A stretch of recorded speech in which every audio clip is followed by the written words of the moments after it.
तर आज मी या भाताची रेसिपी तुमच्यासोबत शेअर करणार आहे. बघायला गेलं 15 मिनिटामध्ये तुम्ही किचनमधनं बाहेर पडाल, इतका करायला सोपा आहे आणि चवीला तर एक नंबर लागतो. आमच्या घरची पूर्वीची म्हणजे मी लहान असताना, शाळेत असताना आई करायची ना, ती एक भाताची रेसिपी मी तुमच्यासोबत शेअर करते.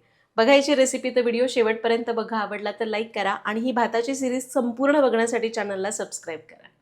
नमस्कार, सरिताच्या स्वयंपाकघरात म्हणजेच सरिताज किचन फूड अँड ब्लॉग्समध्ये आज आपण करणार आहोत फोडणीचा भात. पण फोडणीचा भात म्हणजे आपला शिळा भात उरलेला असतो त्यालाही म्हणू शकतो, त्याला आम्ही परतलेला भात म्हणतो. पण आमच्याकडे फोडणीचा भात म्हणजे असं आमच्या घरामध्ये आठवड्यातनं एकदा किंवा कधी कधी दोनदा होणारी रेसिपी. छान असं सोलापुरी काळं तिखट वापरून केला जाणारा हा भात आहे. तुरीची डाळ आणि तांदळाचा, करायला खूप सोपा आहे.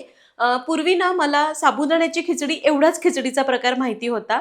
इकडं शहरामध्ये आल्यानंतर समजलं की डाळ तांदळाच्या ज्या भाताला सुद्धा खिचडी म्हटलं जातं.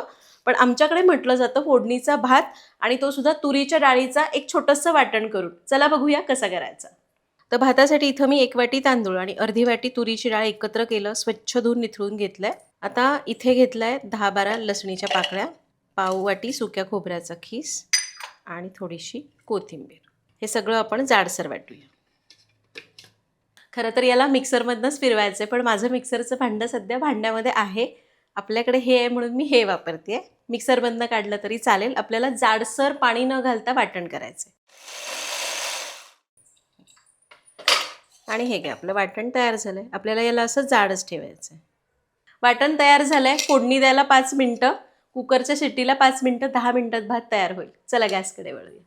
आता कुकर गरम करायला ठेव आणि यामध्ये घ्यायचे 2 ते 3 चमचे तेल. तेल गरम झालं, यामध्ये जाईल मोहरी. मोहरी तडतडली, जिरं घालायचं, हिंग, चिरलेला कांदा. 1 कांदा बारीक चिरून घेतला. कढीपत्ता घालूया आणि याला परतून घेऊ. कांदा परतून घेतला. आता यामध्ये घालूया तयार केलेलं वाटण.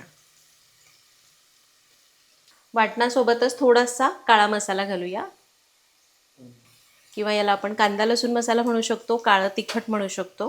थोडंसं पाणी घालायचं आणि याला परतून घ्यायचं. तर यामध्ये मी कांदा घातलाय. माझी आई तर कांदाही घालत नाही, फक्त लसूण खोबरं असेल तर कोथिंबीर, नसेल तर फक्त लसूण खोबऱ्याचं वाटण, बस इतकंच. आता फक्त आपण थोडं पाणी घालून परततोय, कारण वाटण एकदमच कोरडं आहे, ते जळू नये म्हणून थोडंसं पाणी घालून 2 मिनटं परतायचं.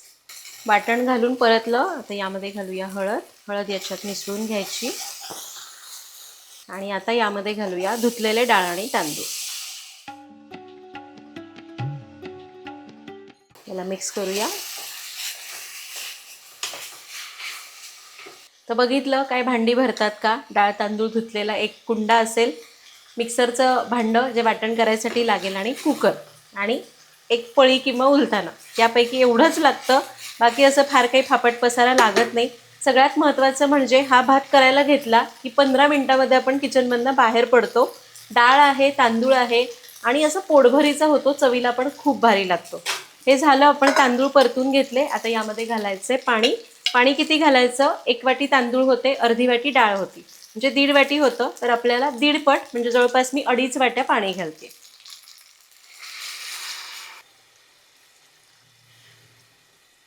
चवीपुरतं मीठ. याला मिसळून घ्यायचं. कुकरचं झाकण लावायचं आणि याची 1 शिट्टी करायची, किंवा तुमच्या कुकरला जसं मसाले भाताला लागतात तेवढी शिट्टी करा. कुकरची 1 शिट्टी झाली, वाफ जिरलेली आहे. उघडून बघूया. या जवळ दाखवते. मस्त झालाय. या इकडे दाखवते. आणि हे घ्या, आपला हा मस्त फोडणीचा भात तयार झालाय. यावर भरपूर अशी चिरलेली कोथिंबीर घालायची. त्याला मिसळून घ्यायचं आणि आपला हा मस्त चमचमीत फोडणीचा भात तयार आहे. तर बघितलं किती करायला सोपं आहे. आणि मला आत्ता एक गोष्ट आठवली. आमच्याकडे हा जो भात आहे तो रेशनच्या तांदळाचाच व्हायचा बरं का. कारण माझी आई म्हणायची की फोडणीचा भात करायचा तर रेशनचा तांदूळच चांगला लागतो. आणि हा भात एकदा तयार झाला, खरं तर आत्ता मी हा कुकरमध्ये केला, पण आमच्याकडे त्यावेळी जास्त करून हा पातेल्यामध्येच केला जायचा. पातेल्यात करायचं असेल तर तेच, अगदी उकळी आली की गॅस कमी करून झाकून शिजवून घ्यायचं. आणि हा खाताना वरून थोडंसं साजूक तूप किंवा तूपही नसेल तर तोंडी लावणीला पापड भाजलेला असेल किंवा आंब्याचं लोणचं असेल ना किंवा लिंबाचं लोणचं खूप भारी लागतं. मला ना आत्ता तुम्हाला मी हे सांगते त्यावेळी आधीची आठवण येऊन तोंडाला पाणी सुटलंय.